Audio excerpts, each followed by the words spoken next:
2016দেরকে unaffected রাখার জন্য এবং একটা যে লেটার অ্যান্ড স্পিরিট, সেক্ষেত্রে যারা ডিসমিসড ক্যাটাগরি তাদের তো অনলাইন থেকে সমস্ত তথ্য মুছে গেছে। গতকালের ভিডিওতে একটা বিষয় স্কিপ হয়ে গেছিলো, যেটা হচ্ছে যে যেটা সবচেয়ে চর্চার বিষয় ছিল, সবার মনের মধ্যে আশঙ্কা, প্রশ্ন, সেটা হচ্ছে সেকেন্ড কল ফর ভেরিফিকেশন আর থার্ড কল ফর ভেরিফিকেশন, যেমনটা 2016তে হয়েছিল অনেকগুলো ফেজে। এইবারে কি সেটা হওয়ার সম্ভাবনা আছে, বা থাকলেও কতদিন পর? দেখো, এটা টোটালি রিলেটিভ একটা ম্যাটার। রিলেটিভ কিসের ক্ষেত্রে? রিলেটিভ হচ্ছে যতটাই ফার্স্ট ফেজ যতটা স্পিডি হবে, সেকেন্ড থার্ড ফেজ ততটা সামনে আসবে। বিষয়টা এমন যে কিছু কিছু সাবজেক্ট যেগুলোতে ভ্যাকেন্সি বেশি, মেজর সাবজেক্ট, সেগুলোতে সেকেন্ড থার্ড ফেজ আসতেই হবে, এটা আসতেই হবে। আর তার কিছু কারণও আছে, সেই কারণগুলো আমি এর আগে এবার রিইটারেট করেছি, আবারও আজকে করছি।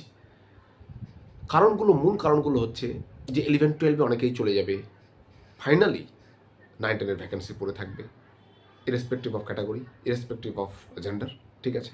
আচ্ছা, প্রাইমারি বা নার্সিং বা পুলিশ কনস্টেবলে প্রচুর প্রার্থী ছিল, যারা এসএসসির জন্য অপেক্ষা করতে করতে হয়তো প্রাইমারিতে হয়ে গেছিলো, বা নার্সিংয়ে হয়ে গেছিলো, বা কনস্টেবল হয়ে গেছিলো, বা অন্যান্য জবে হয়ে গেছিলো, যাদের 10 বছর 9 বছর 8 বছর চাকরির অলরেডি হয়ে গেল, তারা যদি এখন 9-10-এ আসে, তাদের ফাইন্যান্সিয়াল লস, সিনিয়রিটিও লস, তারা কিন্তু খুবই একটা মানে ডিলেমাতে আছে, হয়তো ফাইনালি হয়তো আসবেও না। এরকম ক্যান্ডিডেটরা না আসলে সেই ভ্যাকেন্সিগুলো থাকবে আবার। তো এইগুলো একটা উদাহরণ, গতবারও হয়েছিল 2016তে, এবারও হবে আশা করি। এরপর 17% 7% নিয়ে গতকালকে আমি বলে দিয়েছিলাম, এটা নিয়ে প্রচুর পক্ষে বিপক্ষে চর্চা চলছে। এসএসসির যা গেস্টার্স, এবং সরকার সমস্ত দিক বিবেচনা করে, এই সরকার কিন্তু খুব চালাক, আগের সরকারের মতো না যে হুটহাট করে ডিসিশন নিয়ে নিল, সার্কুলার জারি করে দিল। আইনি জটিলতা, পরবর্তী যে সমস্যা, সেগুলো সব বিবেচনা করেই কিন্তু এগোচ্ছে। নিশ্চয়ই গ্রিন সিগন্যাল দিয়েছে যে ভেরিফিকেশানে চলুক, ততদিনে কাজটা এগিয়ে থাকুক, পরবর্তীকালে এই ব্যাপারটা হবে। কিন্তু একটা কোথাও না কোথাও হার্ট অফ দ্য কোরে বা কোর অফ দ্য হার্টে একটা জিনিস আছে, যে আলটিমেটলি 2016টা যাতে এফেক্টেড না হয় কোনো মতেই, এবং সুপ্রিম কোর্টও এটা নির্দেশ দিয়েছিল যে 2016টা যাতে আনএফেক্টেড থাকে, সেই মোতাবেক কিন্তু কাজ করতে হবে। তো তাতে 2025-এও এসেও আগের রুলসটাই কিন্তু প্রয়োগ হতে যাচ্ছে, এবং সেই অনুযায়ী কিন্তু কাজ চলছে। এতদিনে কিন্তু কোনো রকমভাবে মানে কোনো একটা পজিটিভ বা কোনো একটা স্ট্রং কোনো সার্কুলার কিন্তু সেই ক্ষেত্রে কিন্তু আসেনি, subject to the final outcome of the verdict, বা subject to the court order, এইগুলো ছাড়া, ঠিক আছে? বাকিটা টোটালি সরকারের মর্জির উপর। 3 নম্বর যেটা ইস্যু হচ্ছে, যে ভেরিফিকেশন যে হতে যাচ্ছে 30 জুলাই থেকে, আগামীকাল থেকে, এবং বিভিন্ন ফেজে চলবে বিভিন্ন দিনে, সেই ক্ষেত্রে ডকুমেন্টেশনের যে ব্যাপারটা, সেটা কতটা রিগোরাস হবে, বা কতটা জেনুইনভাবে দেখবে, বা কতটা লেনিয়েন্ট থাকবে তারা। তবে এই ম্যাটারটা 11-12-এর ক্ষেত্রেও কিন্তু তারা যথেষ্ট লেনিয়েন্ট ছিল। একদিক দিয়ে মানে লেনিয়েন্সি প্লাস রিগোরাস দুটোই কিন্তু কোএক্সিস্ট করছিল। সার্টিফিকেটের মধ্যে ভুল যদি থাকে, বা ডিগ্রির মধ্যে যদি কোনো রকমভাবে কোনো প্রশ্নচিহ্ন থাকে, তাহলে কিন্তু সেটা যাচাই হবে রীতিমতো। আর বাকি 1 মাস সময় দেওয়া, কোনো ডকুমেন্টস হয়তো সহজে পাওয়া যাচ্ছে না, বা বিএডের সার্টিফিকেট হয়তো পাওয়া যাচ্ছে না, বা অ্যাফিলিয়েশন সার্টিফিকেট, সেই ক্ষেত্রে 1 মাস 1.5 মাস এগুলো সময় দেয় যে এতদিনের মধ্যে প্রডিউস করতে হবে, ঠিক আছে?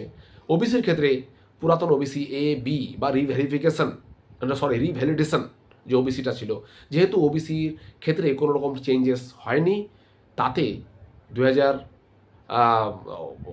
মানে 16-র পরবর্তী যে ওবিসি, বা 2010-এর পরবর্তী যে ওবিসি, সমস্তগুলোই কিন্তু ভ্যালিড আপাতত, যেহেতু 17% ব্যাপারটা আছেই।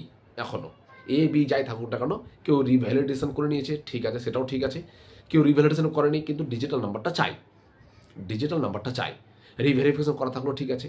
অনেকেই অনেক রকমভাবে সমস্যায় পড়ছে রিভেরিফিকেশনের ক্ষেত্রে, অনেকেই অনেক রকমভাবে আশঙ্কায় ভুগছে। রিভেরিফিকেশন কিন্তু এখনও হচ্ছে না, এসডিও ইন্ডে পড়ে আছে, প্রচুর কাজকর্ম করতে হচ্ছে, এই কদিনে হচ্ছে না। আমার মনে হচ্ছে সেরকম কোনো মানে স্ট্রং কোনো মানে এসএসসির ভেরিফিকেশন ইন থেকে কোনো রকমভাবে অসুবিধা হবে না।